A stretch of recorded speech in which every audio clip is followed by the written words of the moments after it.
know what I'm gonna say. Oh, Ooh, someone in the background. me. I'm trying to share it into our Discord, our Telegram if you guys aren't in there. We share when we go live. We share all the best alpha. We share giveaways, and that is Telegram only. I don't know. It's just so hype in there. Like, why not? So now we're trying to share this around, and I don't think 2 minutes is long enough. And I think I complain about it every show. So It's my fault for being so disorganized, isn't it? we were very disorganized with this one today, but you know what? I feel like we worked as a team and we brought it together lickety split. So Yes. it's fine. It's fine. It's all about the outcome. Isn't it the way around, right? It's usually they don't look at the outcome and like enjoy the journey that you're on. Do you know what I mean? The percentages on this outcome is it has been successful, so the execution was made correctly. I'm just saying. I think actually that what it is we're so like pioneering in our fields that we like to give ourselves extra challenge. Otherwise, it's just too easy. If there's no challenge, then there's no motivation. Yeah. What are we saying right now? We're talking Web3. Only Web3 people will understand. Before we get started and entering this beautiful podcast today, I wanted you guys to see this shirt. And it says the only squatting I'll be doing is diddly. Diddly squat. You're welcome. I just needed a good shirt today. So that's this today. That's good. Oh, really good. But today, I just want to welcome back everyone to BUIDLabs. You know, probably that show where we unpack how real builders are shaping Web3 culture and turning belief into belonging. I'm Luana. I'm a creative strategist. Also, I do a lot of stuff, but I will say that I'm the chief BUIDL of BUIDL mode. And that DL doesn't come out as well, but like I'm working on it. And I know, sorry. Apparently, so Elric told me like, hey, your banner says episode 3, but your post says episode 4, and I was like, thanks for noting that. So I was changing it. That. Yes, it's true. Thanks for saving us in the first 2 minutes. Seriously, thank you. I'll be tipping you. But I'm Vincent Van Ho, and I'm the community lead, content creator, and professional vibe curator. We talk to people who are actually out here doing the dang thing, not just tweeting about it. And then we have, wait, you're not even under me today. I know. I'm under Luana. I'm diagonally down. I don't like it. I know. I feel like Sheldon. You know, you're in my spot, Jace. Okay. You're in my spot. No. Now I'm here. And now it's all fucked up. Now this is even worse. No, what the fuck? Yes, let's do it like this. Yes. Okay, I don't like this, but I'm Tom, gamer, strategist, idiot, here to connect the dots between play, tech, and purpose. Nice. And today's guest has gone from actual Marine. Well, this story is gonna come out like later, but you know, he's now a marketing strategist on one of like the most battle-tested ecosystems, which is Ronin.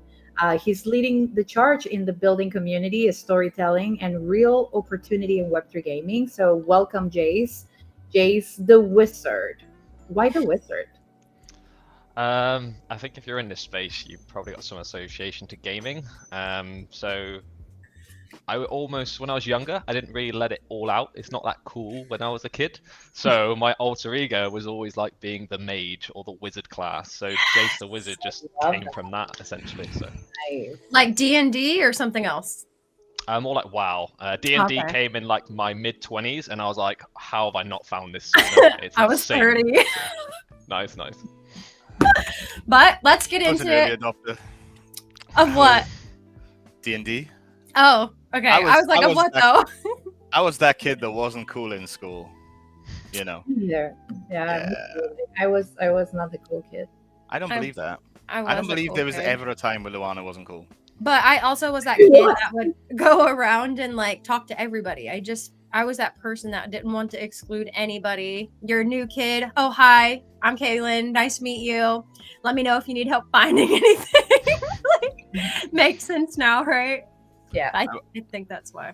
I once But- brought a sandwich maker into my school and set off the fire alarm. True story.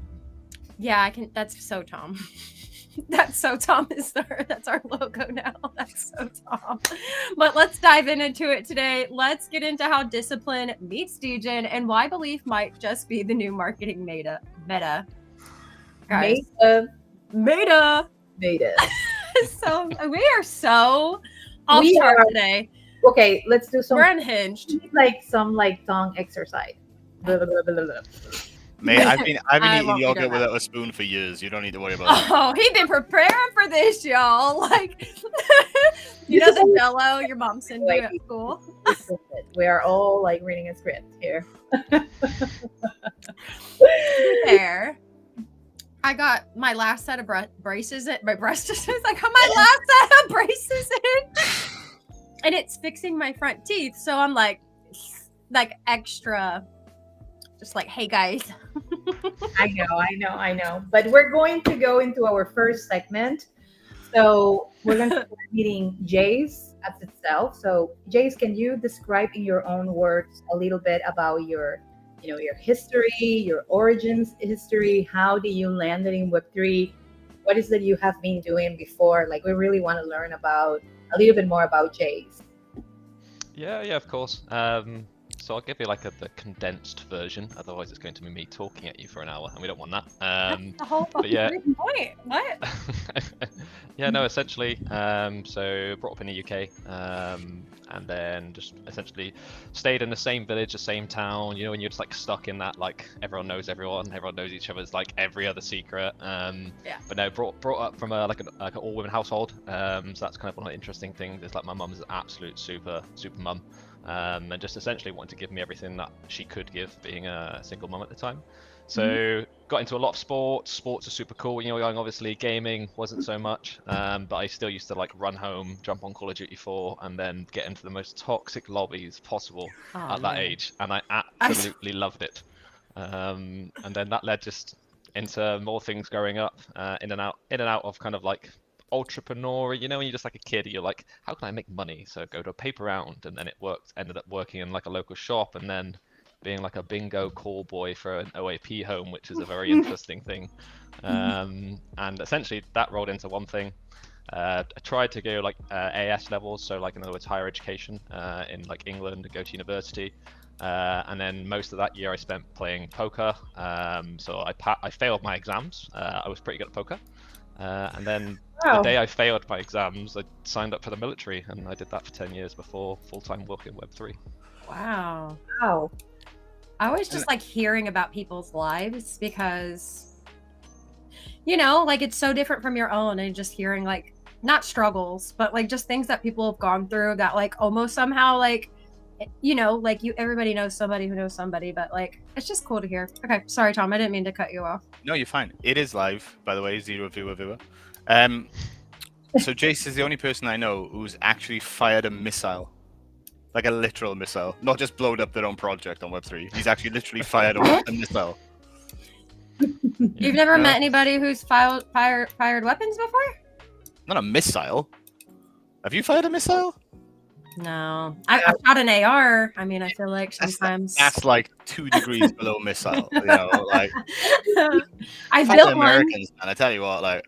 I've got my guns. You don't have missiles. You've never blown up a jet. This guy blowing up a fucking jet.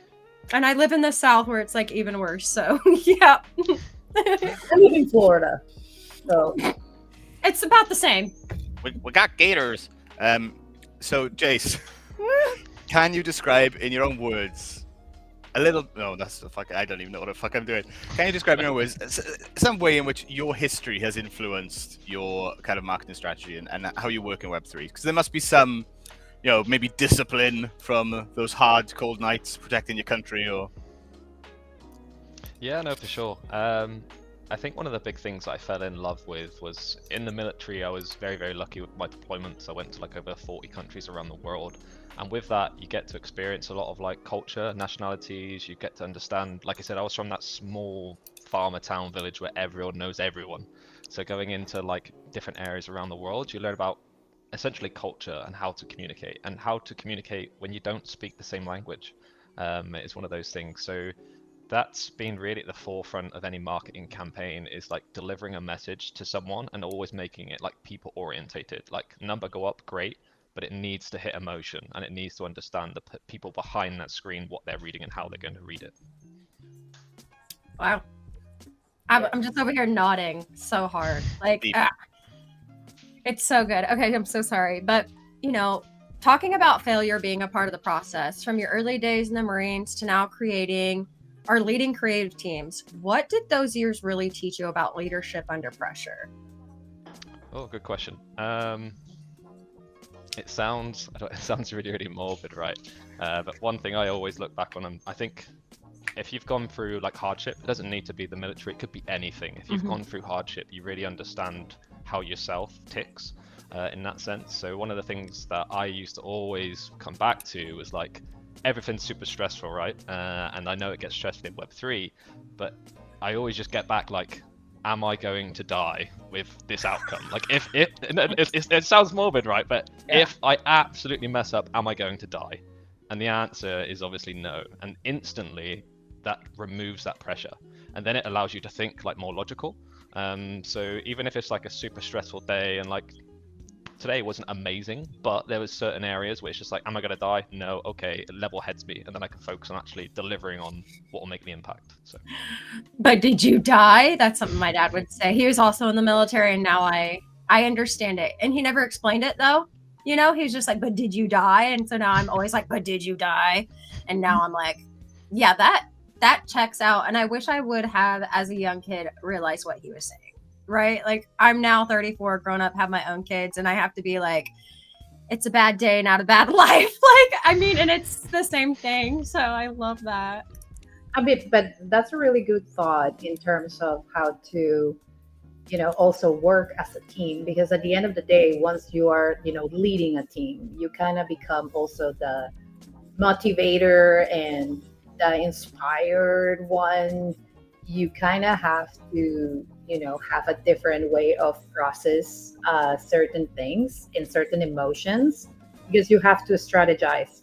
So and this is very cool, because you actually kind of are like explaining exactly how you manage that. And I think this is a great talk for people that, you know, want to come into marketing in finance systems, or like in this type of fast-paced type of environments where, you know, there are things that you cannot control. Things not always go the same way, and sometimes campaigns become more, you know, difficult, you know, through the process, and you need to kind of be the motivator. So how do you deal with that? Because I know that you are in a pressure, but you also, you know, are managing, you know, a team. I'm sure you also, you know, are constantly with a C-level, so you understand like what are like different factors why you have to follow a guidance for certain campaigns.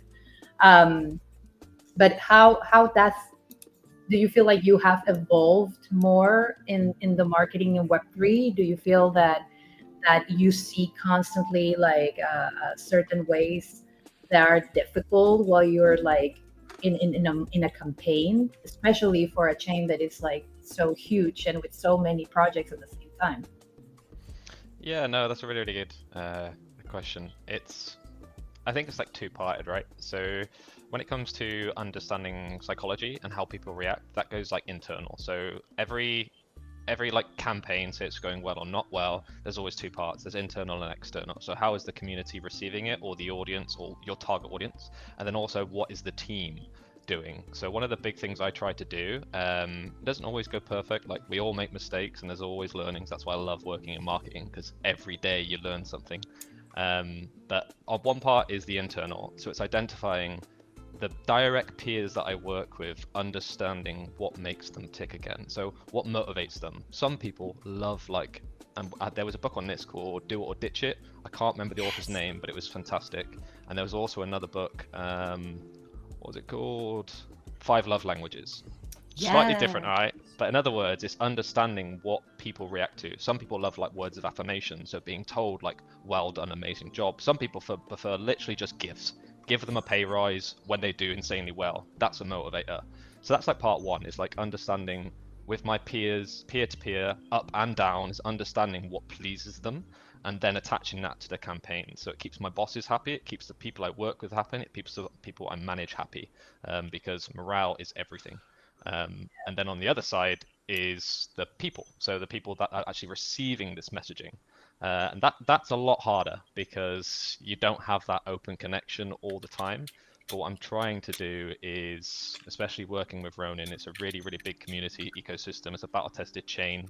Is trying to like just be myself and win trust with the audience, with the people with the biggest voice. It doesn't need to be the biggest like bank balance. It's the people that want to make us win and win together. So it's just getting on one-to-one calls with them, doing onboarding, finding their pain points, what are we doing well, what are we not doing well, and then essentially trying to improve that, passing that internally, communicating it to a way my peers will be beneficial, not just like hate or FUD.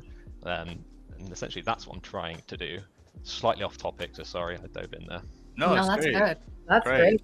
That's great. And you have called the new guerrilla or guerrilla in Spanish, you say guerrilla marketing team a lifestyle choice, not just an actual job, right? What does that mean for the people applying, or what kind of mindset are you really looking for, for those? Yeah, no, great question. That's essentially part of my role at Sky Mavis. I was initially spoke to Jiho, and he said like, hey, I like what you've done in my previous job, which is Moonfrost. I was like a solo team there So essentially. good.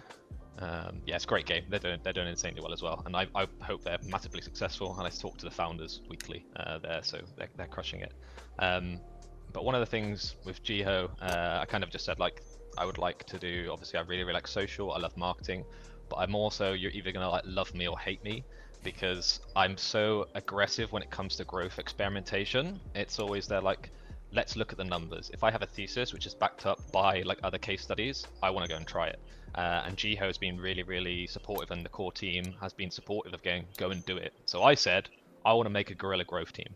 I want people that actually may not have had an opportunity in the industry yet. Someone who, they don't need to be the best at their job, because if they're the best at their job, they're going to treat it like a 9 to 5 job. Outside of that, they're not going to think about it. And I'm not looking for someone to be like, what's the word, like working like 24 hours a day, but I want the lifestyle choice that provides. So it's not just a 9 to 5. It's like after work you're thinking about like what happened in the day. When you're walking downtown, maybe there's an advertisement poster which you can then utilize. So in other words, I've never had a job. I honestly believe that. I joined the military at 18. I've always had a lifestyle choice, and that's what I'm looking for inside the guerrilla team, or guerrilla marketing team, is people who want to be giving a shot, who necessarily don't have the education, the background, but are so hungry to keep going when they fail, until we just get it right. So that's essentially what I'm trying to build. So it's gonna be fun. I think that's actually really interesting. Like when I've employed people in the past, there's always been that trade-off. Like, you can find someone with hunger and all the personal qualities that you really want that don't have the experience, or you can go with someone who's got maybe isn't the right person, maybe is a bit more mercenary, pun intended, but doesn't have the characteristics that you desire. And there's always a kind of a playoff with one against the other there, isn't there? And you spoke earlier about incentivizing people and how to get the best out of people. So tying that together, do you believe that the emotional incentive in the guerrilla marketing team is going to be stronger than the financial incentive? Is that something you think is generally true of people? Like, how do you feel about that? Everyone's got their own priorities in life, right? So like you do have to pay, you can't be like expecting everyone to do everything for free. Like people have got bills to pay. Like that's number one. So you have to focus on yourself. But what I'm trying to do is establish a lifestyle choice that we're going to make this an impact together. So this is essentially like, this is a short-term experiment. If this works over like 3 to 4 months, there's potential to get a long-term position, working at one of obviously the founding gaming chains in Web3. So like that's almost like the carrot, right? It's like, hey, let's see what you can do. But I'm also putting my neck on the line in that sense. Like, this is a proposal. This is costing the company money, which I have said this is going to work. So what I'm trying to get at is like, I'd rather someone who is really, really hungry, who I can upskill, then rather than someone who's perfectly fit kind of qualification wise, but is here to do 9 to 5 cash a check after 3 months, see you later, I'm gone. I just wanted that stamp, work at Sky Mavis, Ronin, Axie on my CV. I'm not interested in that type of person, essentially. You talked about like experimenting as well, but you do that very publicly, which is very brave. You know, like I remember in particular because it sat in my head like you were doing almost like an exploration of user acquisition through TikTok, I think it was, and you were publishing all the data and all the numbers, and I found that absolutely fascinating. Is that something you plan to do with this team as well? Like, do you plan to make the data public? Yeah, essentially. So anything I have to obviously I have hires to keep happy. Yeah. I like my job. This is like a lifestyle choice. But I intend to essentially, and they've been really supportive of that. So everything you've seen when it comes to Ronin Axie has gone through and like, yep, you can share this. And even if it's not like amazingly bullish sentiment data, like it's still trying to share data to level up our space. So with this experiment, it'll be like I've already put like I can share how many people. I think it was 82 people applied for the Guerrilla Growth Marketing team. I'm going through all the applications. I've done half today. We're narrowed it down to 5 interview, then 3 tech tests, and then essentially once the people are hired, we'll be going through and I'll be documenting everything. So what were we trying this month? What worked? What didn't work? How many users did we bring in? How many people did this new users on chain? Using social media as kind of the main backbone and grassroots events. Cool. And my question, I'm like, okay, ignore me. I wrote these really early in the morning. There's a difference between followers and believers, which I do believe that, but at the same time in social media, maybe sometimes they're the same. What do you think makes someone cross that line to truly advocate for a game or brand? Oh, I should have had more coffee. No, it's a good question. It's really, really good. I think it comes down to like understanding the user funnel, right? And like, Yeah. I'd say us three are a bit more aware than like the average gamer, maybe who listening to a builder would understand this, or someone in marketing should be all over this. But essentially, I would look at it as a funnel. And to anyone who doesn't understand what a user journey funnel is or marketing acquisition funnel, it's like from when you first see the touch point of that brand. So this could be a Twitter post. This could be a traditional banner ad on a side of a bus stop or whatever. Then going into like conversion, so actually doing something, and then going into like empowerment and advocating. So from follower to believer, I'd say it's a really, really crucial point when it comes into like your community strategy, right? Getting someone to follow is their first conversion, but getting someone to believe in the project beyond either 2 things, time or resources, or time and money, is the biggest thing. So someone who spends a lot or who puts a lot of time, that's then getting into the believer category, which is like super fans, and that is it's such a good book called the Thousand Superfan Theory, and it's I like those. My braces are rubbing off on you, I think, because that's kind of gross to say, but like, thanks. Fill us alone. I just get excited, so I can't even speak. So apologies. Less coffee needed. More or less, let's make up our mind here. And I know that you have like really shouted teams like Moki, for example, as a green flag. What do those teams get right when it comes to community storytelling? Because I feel like storytelling is a very tricky thing in marketing, especially in Web3. And I feel like a lot of people don't, they take it all too casual, or they just sometimes they don't apply the right message or tone of voice in terms of like what they're trying to voice out into their brand. What is your thoughts on that? Like, what do those teams actually get right when it comes to community storytelling? Yeah, I gave them a shout out recently. I think I'm very like aligned with how they're building their community. So they do this show every week, and I try and jump in. It keeps me like what's going on in the community. I think it's really good for my role, but also just because I like the environment, right? If you're doing it for say your job or lifestyle, or a task, it's one thing. But when you go back because you actually enjoy it, it's just like, oh cool, I'm just doing this in work time. So one thing they do insanely well is getting that user journey down. So someone who's completely new to the community, new to the project, understanding what makes them tick, offering them several like mini experiences so people can dabble, because you don't have to like every single game if you're in a project. Like it's fine to like things and hate things. So one thing I'd say they do well on a storytelling angle is like their consistency with their brand and then crossover with especially the kind of like Ronin. So once a week they do Woku Weekly, which goes through like everything going on in the project. It goes through everything going on in the community. They've got like internal kind of community artists creating content about it. They've got mini game spin-ups. And then they also showcase things going on outside of like their direct community. And that's one of the strongest signals for me is like when you've got such advocates like spending time again, so it comes down to time or money on something when there's no real need to, right? Yes, they could get more people, more eyes into the product, which then price go up if there's obviously that kind of buying power coming in.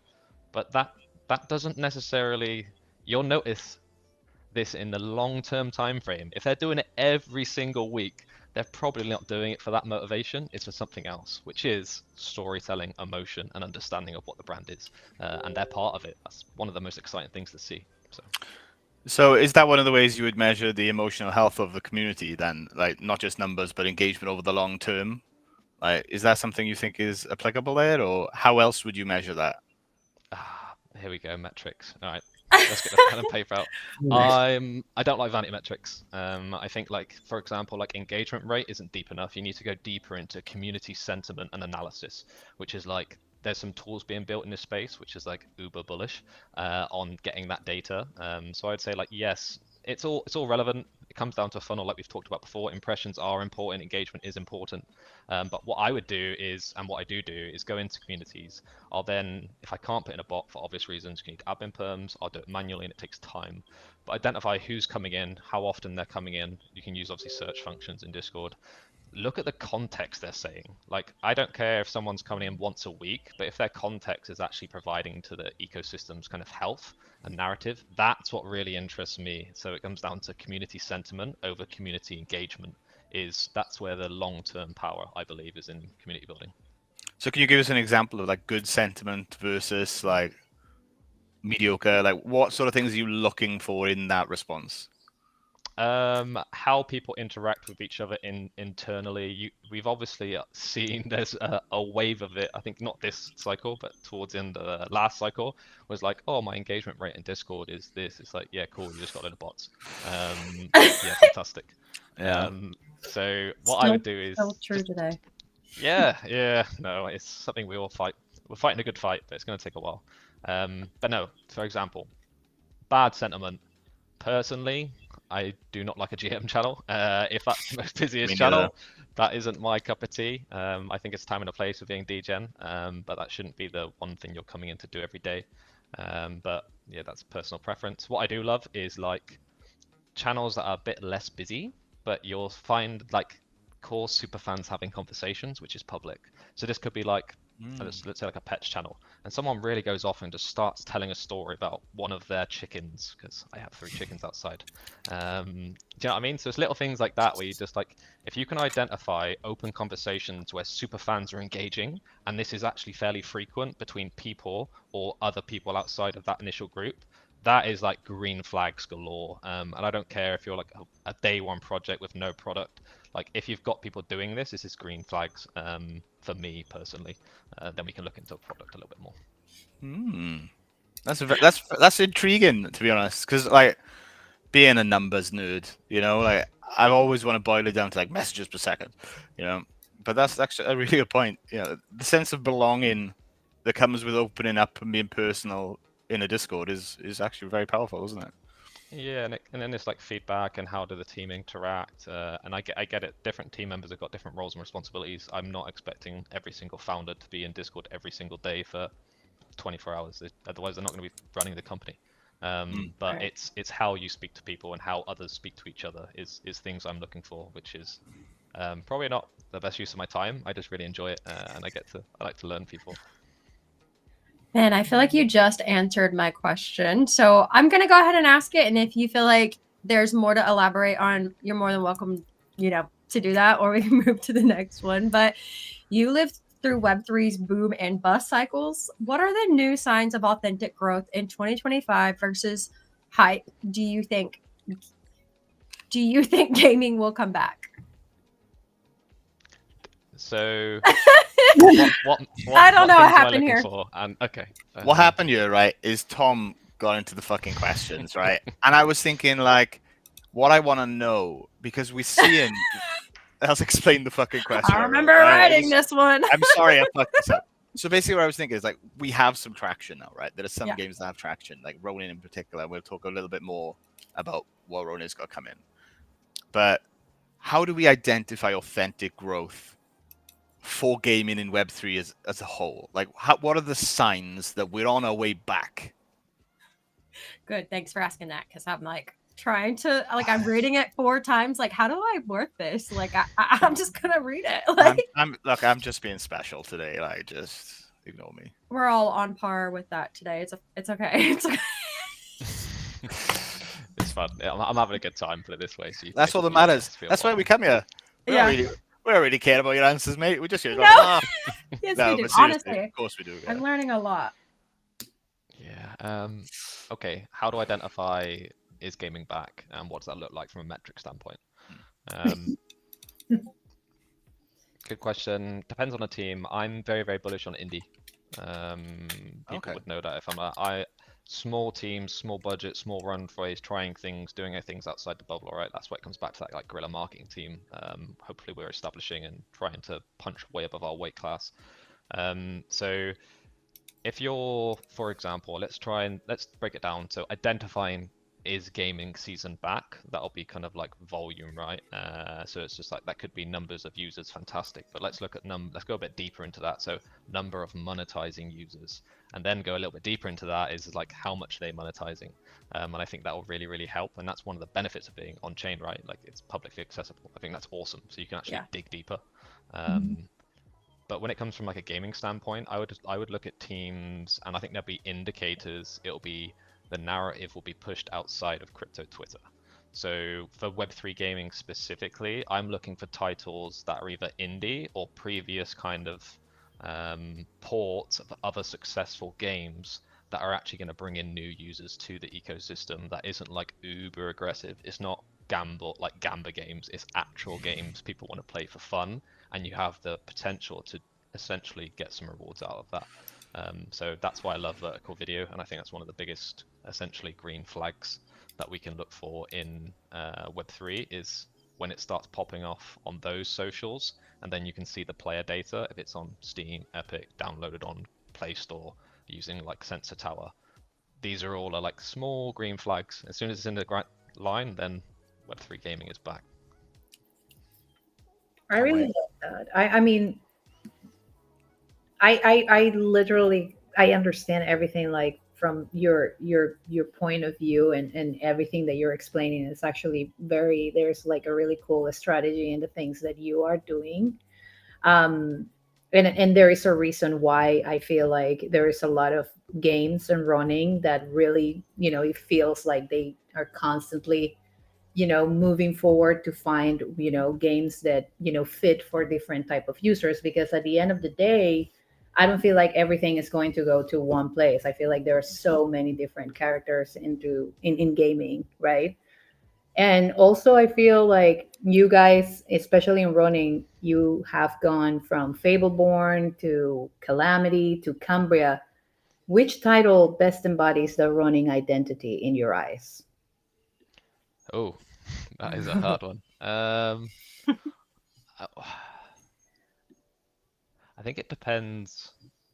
I'd say there's different games at different stages which embody like the growth of Ronin, right? So if you look at like how Ronin was initially created from Axie, so like I would say like Axie Infinity and what's going to be happening with Axie Infinity in itself and IP expansion and Atia's legacy will always be at like the core, if that makes sense, because that's where it came from.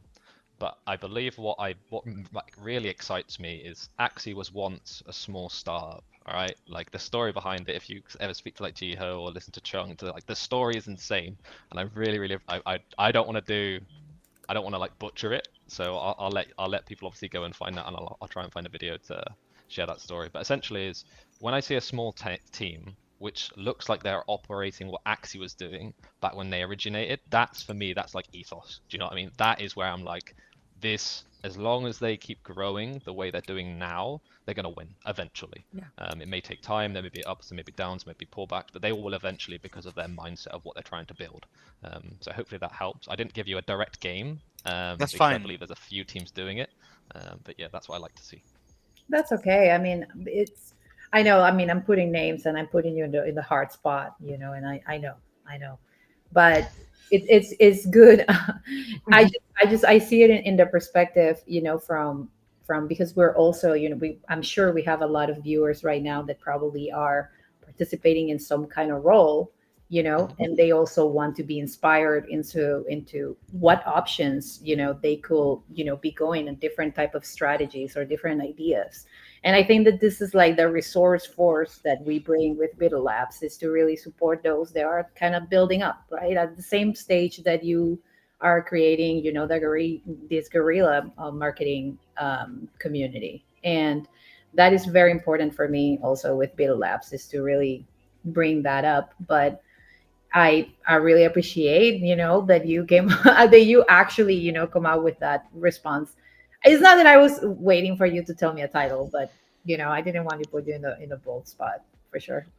No, yeah, Talking. there's definitely a few games I'm personally very, very excited to play for playstyle, and most of them are releasing this quarter. So that's people know what they are. If they don't, then you'll hear soon from hopefully the marketing, which I help push out. So For sure.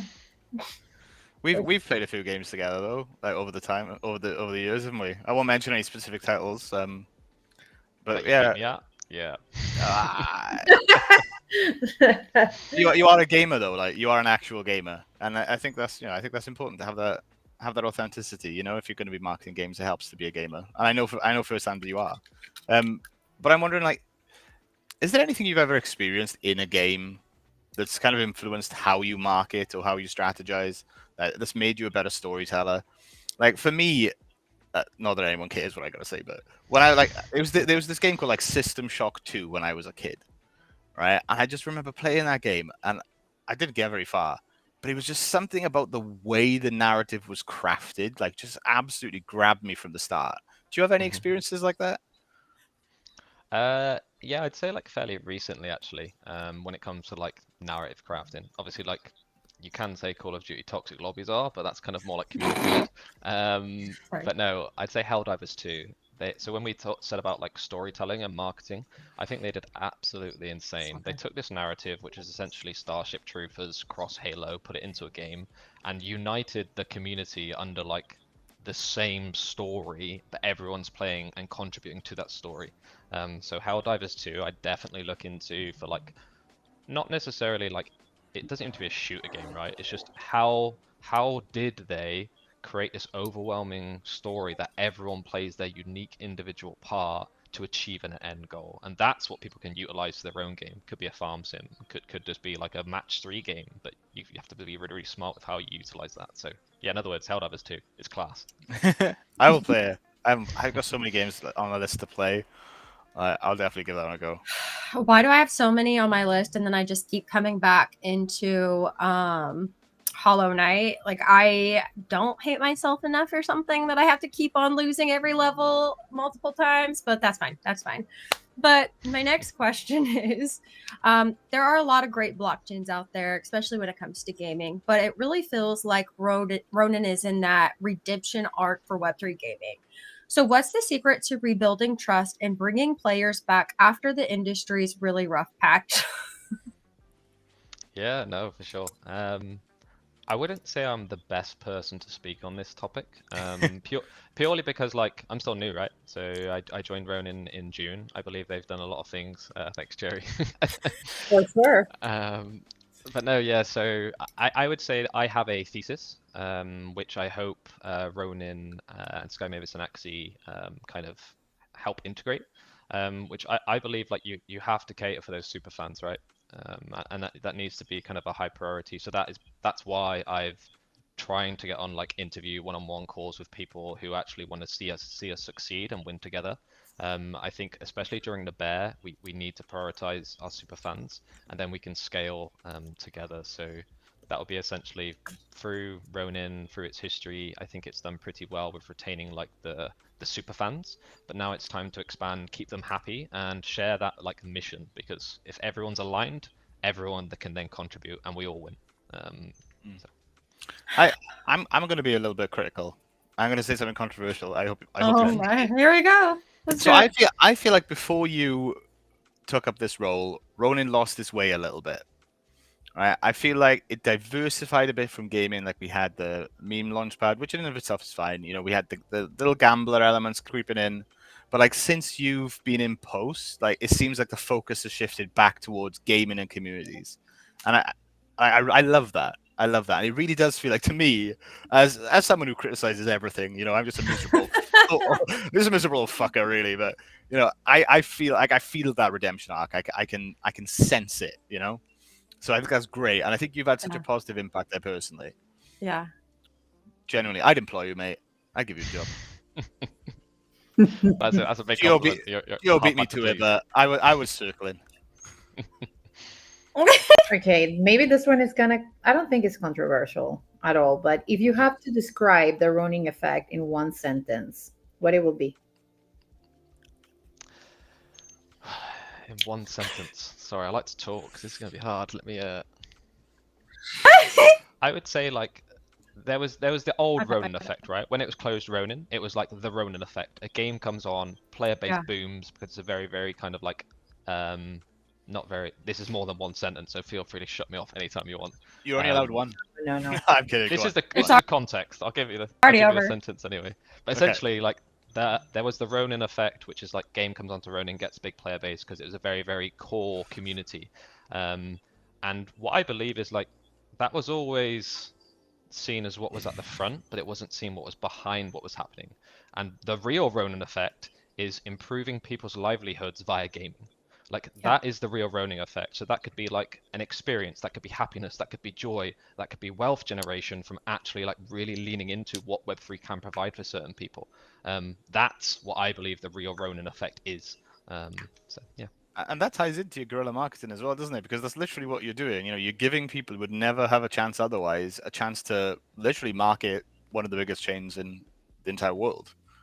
I guess. Yeah, it's whatever you find fulfilling, right? And it could be money, it could be wealth, it could be happiness, it could be community, and like that's what I believe the Ronin effect is, and that's why I believe it's so strong as one of the.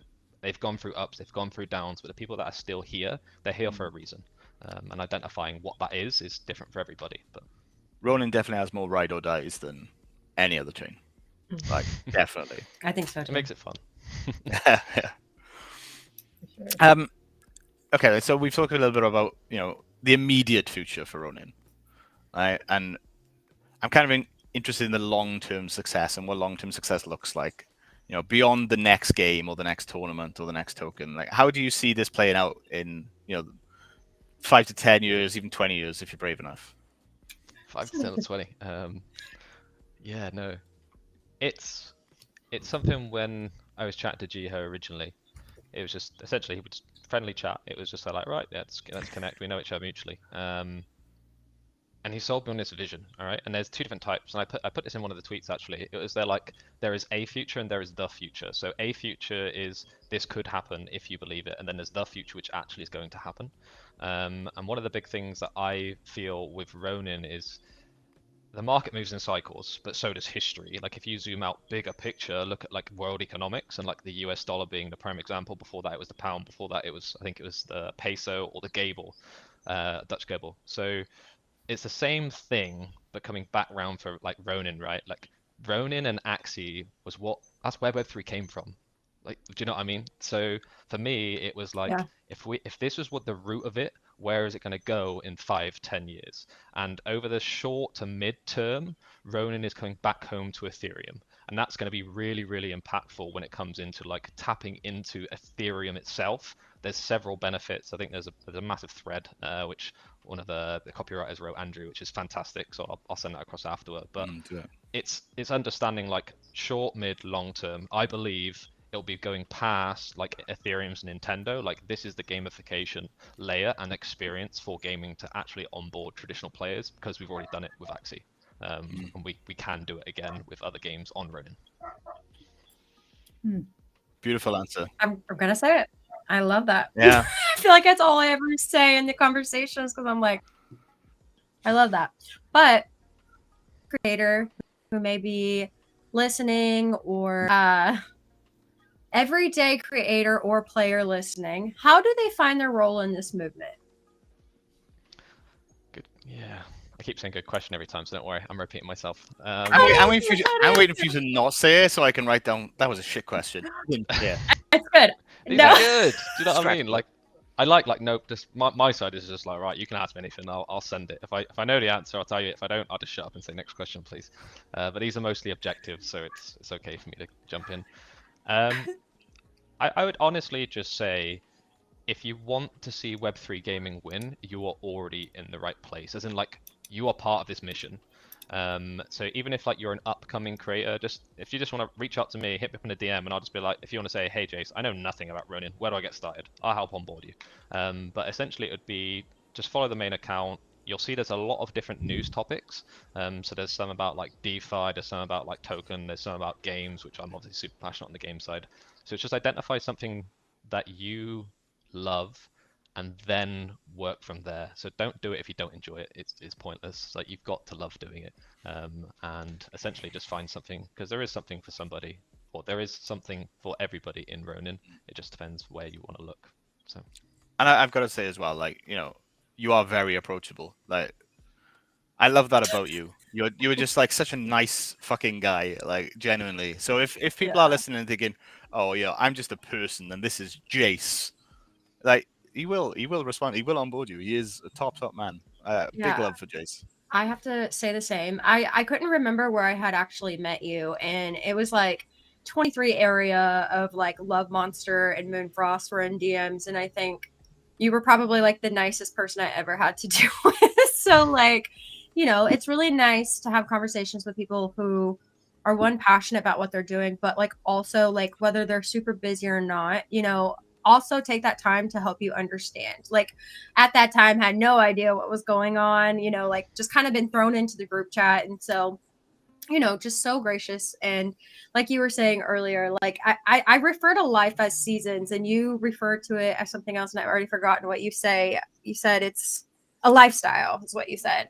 And I don't know, I just really like that. I think some of the like biggest people in this industry, in the minds in the mind, right, like in the way that they think, I think that they have some type of like synonym to that, right? Like, oh, this is just my life at the moment, I really enjoy doing it, you know, like I don't know, there's something so refreshing just hearing somebody else just like, hey, hop in the DM if you need something, because in this industry people do things for money, and that sounds so sketchy, but like, you know, they're like, oh, I'm not getting paid for this, I'm not going to help. Like, I think that it always takes me back to Icy. You know, he took that time when I was first getting into creation to answer my questions, where I was left on red for a lot of it. But I think that having people like that, I mean, we're not going to grow if we don't help jump into Web3 and understand it any way, shape, or form. There's so many terms, you know, Web3 gaming, people are like, oh, it's just gaming. It's not, it's so much more than that. And taking that time, I mean, seriously, could be 5 minutes of your time to just straight up answer something. You've now made a friend, a connection, and somebody who's going to remember that for the rest of their life. So I just have to say, like, because you've done that for me. So. And I'd also like to say, if you want to DM me, don't. I'll fucking block you. I'm not as nice. Don't bother. I swear to God. Okay. Where do we find this? God. Okay. I don't even know. I'm the comic relief man. Right. Okay. Lightning round time. Are we ready for a lightning round? He lied on me. Okay. This is my favorite. Now, can we, before we dive into this, I had Tom redid them all. Tom redid these. So this is all me. I just need to say that because the rest of it I did right. This I did not. So okay, let's do this. Here we go. First one.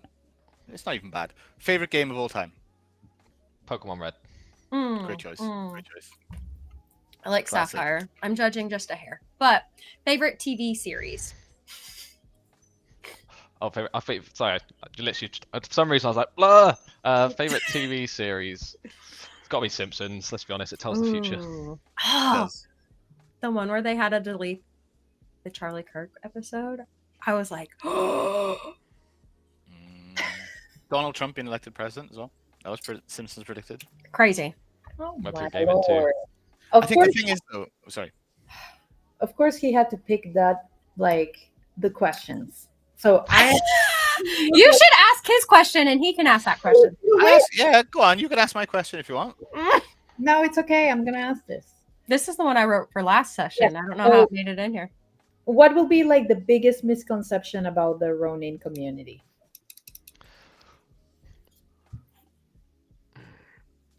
The biggest misconception is not specifically Ronin, but it's Ronki. Everyone thinks Ronki's a meme. It's not. It's a movement. If you actually get inside, no, it is. Like, because I thought it was a meme. When I joined, I was like, "What the hell is this?" And then once you actually get integrated, it's just like a super fan base of community, and they just lean on comedy, and it's really, really awesome. So I'd say it's a movement of like. When it comes to Web3, and I know Tom, you're like huffing about this. I believe it is for community Great, empowerment. Ronki. Fucking idiot. I hate it.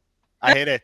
I DM'd a founder friend of mine. I don't even know if he was private, and I was just like, change that stupid fucking PFP. It looks terrible. Like, I don't know what it is. I'm gonna I ask don't- them to I've never- wonkify you every I've never day. seen it. Do you know what? I will wear a never Ronki seen if it. you ask me to. I will do it. Can we share this for everybody else who maybe missed?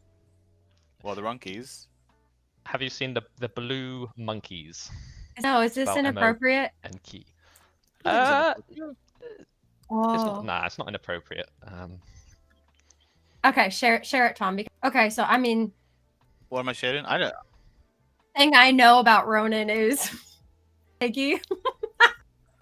So as you can, I know the games that are on there, obviously, but like I've never really had any that's like, oh, you know, come meet some friends in this community. Like it's not on the list. It's just not been. It's not been the games I worked with trajectory, right? So I'm like, I have no idea to see Right. it. So I can't share it because I'm inept, but I will explain it. So basically, Ronki is like a PFP collection initially, right? That's where your thoughts would be. But they just meme everything and they do it really well and it is really funny. Like they've got some ridiculous memes, like all with these blue monkeys, like the fucking oh, Ronky you, Kong. yeah, Hold you on. like the Ronki working in McDonald's and like, you know, yeah, This all this sorts of stuff. That's Just- Ronki. I didn't know he had a name. yeah, there's loads of them. Ronki. Yeah, so Ronke. So it's like monkey. with Oh, a my Y. bad. No, you did it right. Oh, Wrong. no, No, no, no, no, just sorry, E. no I. So Oh. yeah, just E. Just My bad. no, I just eat. Oh. We will get there. I promise. We will get I there. heard like monkey. Yeah. There you go. My bad. Yeah, sorry, yeah, I'd this explained it wrong. That's okay. My brain is not good at spelling either. Like I have to see it in front of me. I'm like, can you go slower than that? Okay, I have seen this, but I had no idea that it was like, you know, like a Ronin thing. Oh, I like this one. They've got some so like I just thought it was a meme when I started off, and they do lean into that. But there's a lot of people like building, and then when I had the opportunity to sit down and chat with them on like one-to-one, like you obviously get to see there's a brand persona and there's what's going on behind, and then it's really interesting, and I think it's a community that I've enjoyed being somewhat a part of. Like I will shout out like Ray from Tribally. I don't know if you know Ray. Like he's top man, really good man. But we have this little banter about Ronki, and he's a big supporter, and he's obviously built a great product. So yeah, he's top man. I don't really hate it that much, I suppose. Okay, right. Next question. Would you rather fight one horse-sized duck or 100 duck-sized horses? How long have I got? This is a long one. You got a I'll be minute. honest with you. I got a minute. Less. I'll give you the short version. We used to talk about this all the time at work. 1,000% right, all the time. It's got to be 1,000 duck-sized horses. Like that, you could do more. You could do 10,000. You could probably do like infinite until you get tired. I know. Yeah. I know, just went, by the way. Yeah. Another question. She's coming. She's coming back. Yeah, see, I've like someone was like the other day, but they went for the ducks. They went for the the duck-sized horses, but they have very big ducks. We don't have very big ducks in the UK, do we? Like our ducks are like Yeah, no, I was tiny, like little. Yeah, no, Yeah. that'd be fun. Yeah. I think I picked the 100 dog-sized horses. Mm, Yeah. Same. yeah, no, Same. I'd Right? agree. All right. Right. Let's Makes sense. let's skip Fanho's question until she comes back. Yes. We'll come back to her. Okay. If you could bring one Web 2 game to Web 3, what it will be? It would be something called Conqueror's Blade, which probably no one has ever heard of. Conquerors, but let's search it because I really I want haven't to. heard of it. Most people haven't. That's like, what? You're like Chase? Like, maybe a gamer, right? It's a MMO RTS. It's quite big in certain areas in Russia and China. And essentially, I just got it. I think it's got very, very good scope for Web3 implementation when it comes to like utilizing the blockchain, resource management, land management. It's actually really, really fun. I play it weekly, and I'm still in a traditional guild there. So if I want to nerd out my Web2 friends, I can do that there. We have Jerry in the section. He just wants you to flex one time for him. I feel like this is such a Jerry thing. He's been telling us all pod that you're on. ripped. I want to see it. Rip. Go Oh on. no, this is a He said you're this is a new shredded. AI filter that I'm testing on my like side product. So this is just Come on, all- show all us. glam. Show us the guns. I'll tell you what. I'll show you the guns, but only in person. So, All right, deal. Okay. I'll bet. I'll be down there. South I'm of ready. England when you're there next. I'll be there. yeah, and that gives me a few months to get in shape. So Okay. Yeah. Uh, I got I you don't do know. Luana's question. That is Jerry just continues to say that Jace has giant biceps. Can you tell him like isn't repeat is it's yeah. I've tattooed daddy. Say daddy. He said Bad. I quite like that one. Yeah, Batty. Yeah. okay. So who's okay? right. So if Vano does yours, we'll be back on track. Yes. Is it Is this this one? one? This one. Why do I have to ask Oh that? fuck, I'll say it. All right, okay. What's your favorite chain? Can't say Ronin. Favorite chain. Apart from Ronin. Apart from Ronin. I'd say base. Nice. Yeah. I love bass. No, I like base. I like a couple of the games and products on there. Especially. Wait, I'm not going to say that one actually. What was it? I can't tell. I'll tell you He afterwards. just said he All right, can't tell me say. after. Might be some new. No. It might be some new news, you know. So Okay, cool. All right, yeah, I'm down. Would you rather jump out of a plane or get a full body wax? Wow, what a question. can I do both at the same time? You can do both at the same time. Right, we'll Yeah. do that then. That'll be it. I think that's got to be like a Guinness World Record, right? Isn't it? Full body wax Yeah. just jumping out of a plane or something. Yeah, that one. Because you've done loads of cool shit, haven't you? Like I know you've done loads of like high intensity things. Like we were talking briefly before the call about some of the stuff you've done. You wouldn't I've even. jumped out of a helicopter, so I'm sure a plane, and I've had a wax, so push them together. No, Jerry is. He's happy at that answer. Jerry's very gonna be the one excited. waxing. He doesn't know yet, but Ah. he'll be the one doing the artwork. So I really think that it will, Tom, you will need the full body wax. Me, Yeah, you. I'm smooth as a baby under this. You're gonna look like a man-o'-lantern. I'm smooth as a baby, honestly. No hair on me, just on my face. Ben, you want Man, Tom wrote this question for me. I think he just wanted me to read it. you can move for mine if you don't want to say it. No, she gotta say it. She gotta. Oh my god. Thoughts I can't remember what is it. Thoughts on toes? How do you feel about toes? I think they're gross. Why not always have this? What do you three think of toes? I need to test my I'm audience. fine. I hate feet. I think they're so gross and ugly. When I worked at the hospital, the little grannies, could you put some lotion on my feet, baby? No. Like, I'm sorry, ma'am. I think like feet, Not. they're very variable. You know, like I've seen some lovely toes. I've seen some very nice toes, but I've also seen some I wouldn't want to touch ever. So I think it's it's a very personal thing. But what do you think, Jace? What are your thoughts on toes? It's just part of your body, isn't it? I'll be No, honest with it's you. I've It's seen not the every most body luxury part. Yeah, but it's not I the don't most like luxury. the feet. I I mean, can't do it. Maybe I worked with too many diabetic people. I've seen some. mm, I've seen some things, and I think I'm a little traumatized from it, and I feel like I'm gonna throw up right now because I don't even want to think about toes. So Moana, do your thing. Okay, one thing that you're most excited about in the future. Oh. Don't talk about. One thing I'm most excited about in the future. Does it have to be gaming or what? What? no, Give me a anything, bit- anything. anything. Yeah. Seeing my dog. Haven't seen him for a year. He's currently in America. So yeah, I've got chickens here, but I'm missing my dog. That's the main thing They're I'm not the missing. same, are they? Oh. Chickens. They're not That's the so same. sad. Do you have a rooster? No. 3 chickens here, and then in America, because my wife's American, we've got 40 chickens over there, and my dog is currently over there. So yeah, no. Do you Okay. guys- That's what I'm most looking. Sorry, that's very. Oh, That's sorry, not, Tom. like usually people like hype up. Do you know what I mean? Like, there's this coming. I'm like, no, I just literally miss my dog. That's so That's- sad. I just want my dog back, guys. Now I'm sad. Honestly, I was hyped, ready for the future. Here we are. I'm gonna have to. Damn. I'm gonna have to ask you this one. Then I have to pop off and speak to a man about a chain. But what is the best? Genuinely, that's where I'm going. What is the best cheese? The best Ooh. cheese. It's got to be Gouda, and if you disagree, Gouda answer. I'm just Gouda answer. gonna rug this and get straight off. Gouda. Okay. One Okay. head, the other hot's feather is pretty much the same thing, right? Do you remember when we were in London and I bought like 40 pounds of cheese and then I left it all in the hotel room? Yes, she did. She actually took me.